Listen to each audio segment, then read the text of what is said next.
Gauss प्रमेय को discuss करेंगे। इसमें क्या करना है, सबसे पहले हम गॉस प्रमेय को समझते हैं। गॉस प्रमेय होता क्या है? तो गॉस प्रमेय जो है वो आपका गॉस का नियम वैद्युत बलों के संबंध में कूलाम का दूसरा रूप होता है, यानी कि ये भी कूलाम का एक नियम ही है।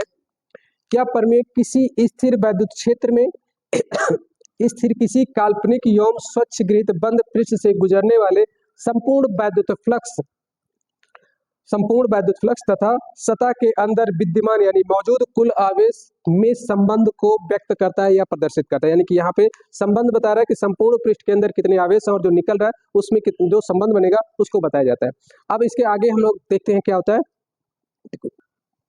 तो गॉस नियम के अनुसार आगे हम इसकी थोड़ा इसका डेफिनेशन देखते हैं। डेफिनेशन क्या कह रहा है गॉस नियम के अनुसार कि वैद्युत क्षेत्र में स्थित किसी स्वच्छ गृहीत बंद पृष्ठ यानी कि जो बंद पृष्ठ है, बंद पृष्ठ से अभिलंबवत जो बाहर की तरफ जा रहा है, अभिलंबवत बाहर निकलने वाला कुल वैद्युत फ्लक्स उस बंद पृष्ठ यानी कि बाहर निकलने वाला कुल वैद्युत फ्लक्स उस बंद पृष्ठ द्वारा परिबद्ध कुल आवेश का 1/ε0 गुना होता है। ये इनका डेफिनेशन है, ठीक है। अब इसकी प्रूविंग करते हैं कि प्रूफ कैसे ये होता है, इससे सिद्ध किया जाता है, यानी कि उत्पत्ति कैसे हुई। तो इसके लिए हम लोग क्या करते हैं कि जब आवेश बंद पृष्ठ के अंदर यानी कि ये आपका जो पृष्ठ है इसके अंदर कहीं O बिंदु है, इस पे प्लस क्यू आवेश उपस्थित है। इस डायग्राम को देखा जाए तो ये इसका बंद पृष्ठ P है। यहाँ से जो पृष्ठ है एक सूक्ष्म आवेश लिया जाता है, सूक्ष्म पृष्ठ लिया जाता है जिसके अंदर O बिंदु पर एक Q आवेश उपस्थित है। ये आपका सूक्ष्म क्षेत्रफल है जिसको हम लोग ds कहते हैं। इस पे बाहर निकलने वाला वैद्युत क्षेत्र जो है वो वेक्टर E है। ये आपका संपूर्ण पृष्ठ S है। इसमें हम और ये जो आपका एंगल दोनों के बीच का जो एंगल बनेगा वो आपका ओमेगा बनेगा, जो कि सूक्ष्म क्षेत्रफल लिया गया, इसलिए यहाँ पे हम लोग ds लेते हैं और O से P की बिंदु की जो दूरी है वो आपका R हो जाता है।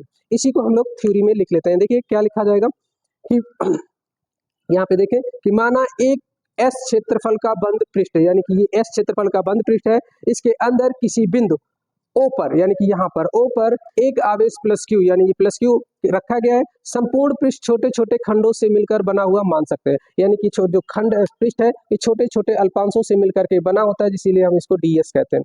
तो संपूर्ण पृष्ठ छोटे छोटे खंडों से मिलकर बना हुआ है।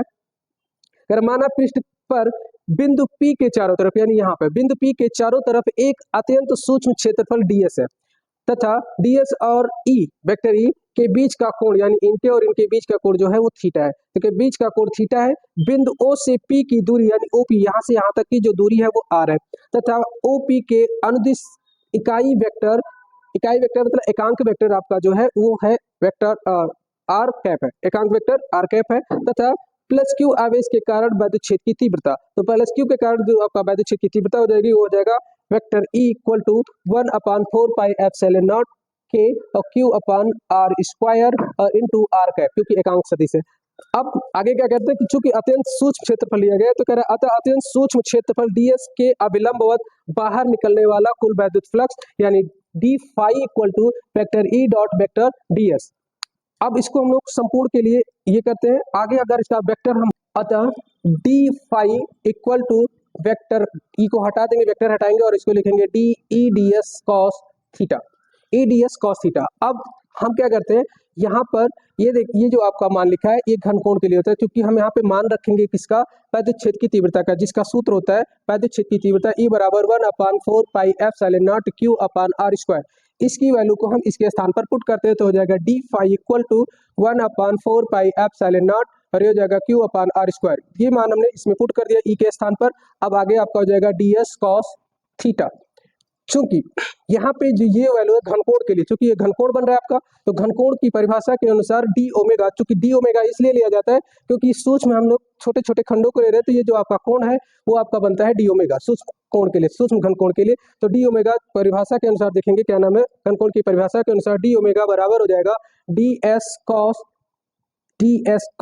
थीटा अपन r²। अब ये वैल्यू हम पुट कर लेते हैं इसके स्थान पर, क्योंकि ये वैल्यू है आपका इनके स्थान पर लिख लेते हैं तो हो जाएगा d फाई इक्वल टू 1/4πε0 और हो जाएगा Q इंटू d ओमेगा। अब चूंकि संपूर्ण पृष्ठ के लिए घनकोण का जो मान होता है यानी कि d ओमेगा का जो मान होता है संपूर्ण पृष्ठ के लिए हो जाएगा 4π, तो 4π की वैल्यू अब हम यहाँ पे इसके स्थान पर 4π पुट करते हैं संपूर्ण पृष्ठ के लिए। तो संपूर्ण पृष्ठ के लिए जब इसका मान पुट करेंगे तो हो जाएगा d फाई इक्वल टू इसकी संपूर्ण के लिए कर ले तो संपूर्ण क्षेत्र फ्लक्स हो जाएगा, तो डी फाइव इक्वल टू हो जाएगा आपका 1/4πε0, और ये हो जाएगा आपका Q इंटू 4π। अब 4π और 4π कैंसिल हो जाएंगे और फाइव इक्वल टू हो जाएगा Q/ε0। यही आपका सूत्र है गॉस का प्रमेय का, यही गॉस का प्रमेय आपको सिद्ध करना था, यही आपका गॉस प्रमेय। ठीक है, थैंक यू।